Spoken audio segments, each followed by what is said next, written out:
आम आदमी पार्टी के संयोजक अरविंद केजरीवाल ने एक वीडियो जारी किया है। उन्होंने लिखा कि मुझे झूठे केस में फंसाया गया है और चुनी सरकार को गलत तरीके से गिरा दिया। मन में सवाल आए, क्या मुझे इंसाफ मिलेगा? आरएसएस की विचारधारा वाली सरकार ने जेल भेजा।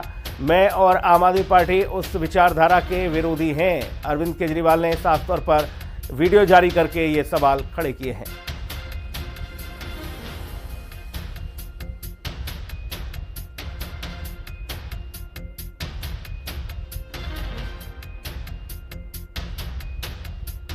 कई बार ऐसे मौके आते हैं जब जीत या हार मायने नहीं रखते।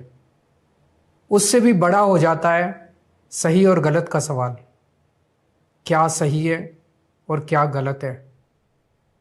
ऐसे समय में हमें यह तय करना होता है कि हम मुश्किल रास्ता चुनेंगे या आसान रास्ता। आज मैं भी एक ऐसे मोड़ पे खड़ा हूं। आप सब जानते हैं कि मुझे एक झूठे केस में फंसाया गया, मुझे जेल भेज दिया गया, एक चुनी हुई सरकार को गलत तरीके से गिरा दिया गया, हमें कई महीने जेल में रखा, पर आखिरकार सच की जीत हुई।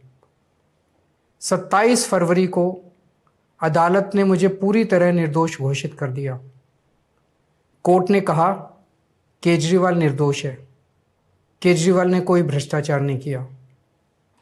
कोर्ट ने सीबीआई की जांच पे ही सवाल खड़े कर दिए और जांच अधिकारी के खिलाफ एक्शन लेने के आदेश दे दिए। लेकिन सच का रास्ता आसान नहीं होता। सीबीआई ने तुरंत इस फैसले को हाई कोर्ट में चुनौती दी और यह केस जस्टिस स्वर्णकांता शर्मा जी के सामने लगा। तब मेरे मन में एक बहुत बड़ा सवाल उठा, क्या इनके सामने मुझे न्याय मिलेगा? मैं जुडिशरी का बहुत सम्मान करता हूं। जब मेरे खिलाफ गलत साजिश हुई तो हमारे देश की जुडिशरी ने ही मुझे न्याय दिया था। जब मुझे झूठे केस में गिरफ्तार किया गया तो इसी जुडिशरी ने मुझे बेल दी थी। इसी जुडिशरी ने मुझे उसी झूठे केस में दोष मुक्त करार किया है। पिछले 75 वर्षों में जब जब देश पे आंच आई, हमारे देश की जुडिशरी ने देश को बचाया और नागरिकों के हितों की रक्षा की है। मैं जस्टिस स्वर्णकांता जी का भी बहुत सम्मान करता हूं। मुझे उनसे या उनके परिवार से किसी भी प्रकार की कोई व्यक्तिगत आपत्ति नहीं है। लेकिन न्याय का एक बहुत बड़ा सिद्धांत है, justice should not only be done but should also be seen to be done. इसलिए मैंने जस्टिस स्वर्णकांता शर्मा जी से पूरे सम्मान के साथ अनुरोध किया कि वो इस कन्फ्लिक्ट ऑफ इंटरेस्ट जैसे कारणों की वजह से इस केस से खुद को अलग कर लें। मेरे मन में ये प्रश्न क्यों आया? इसके कई कारण हैं, पर 2 कारण मुख्य हैं।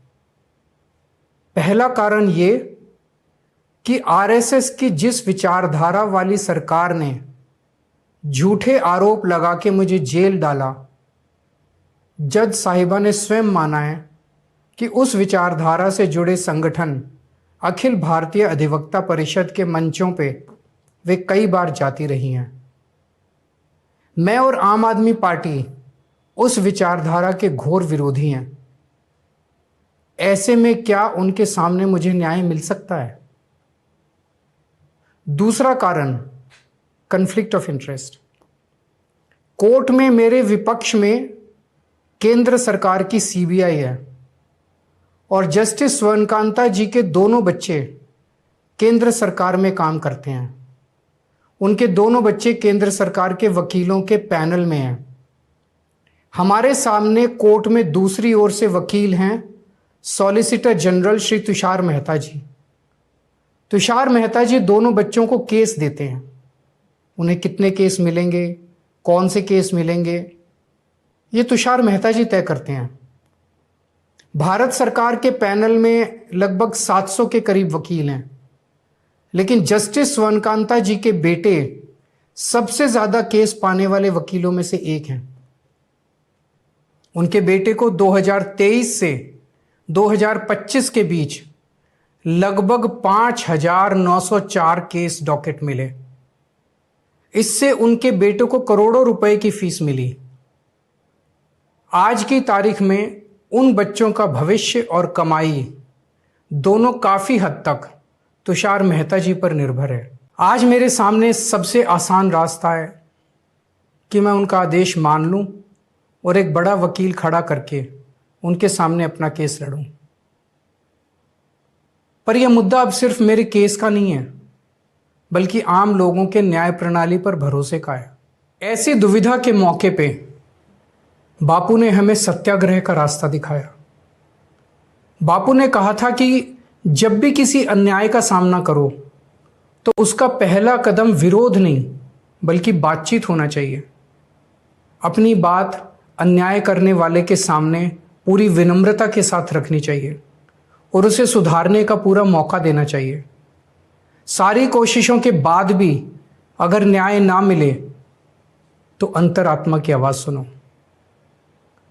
यदि अंतरात्मा की आवाज़ कहती है कि न्याय नहीं हुआ तो शांति और विनम्रता के साथ सत्याग्रह करना चाहिए।